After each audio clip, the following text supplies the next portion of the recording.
একটি মিছিল করেছে। যারা পতিতালয় থাকে, যারা দেহ ব্যবসা করে, তাদেরকে কন্ট্যাক্ট করে এই পল্লী বিদ্যুতে যারা মিছিল করা হয়েছে।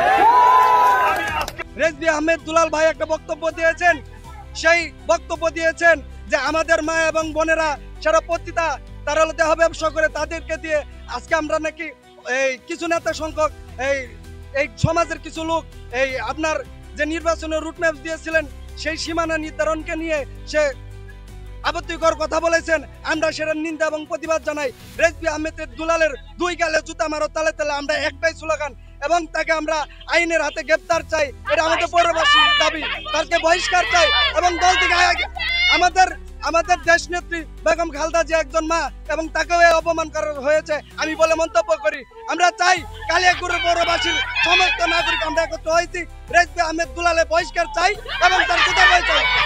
মানহানি, মহিলাদের নিয়ে বাজে মন্তব্য করেছে, মানহানি করেছে মহিলাদের, সেই কারণে আমরা মিছিল নিয়ে আসছি। আসলে দল নিয়ে না, কেন সে মহিলাদের নিয়ে এত বাজে কথা বলার কোথায়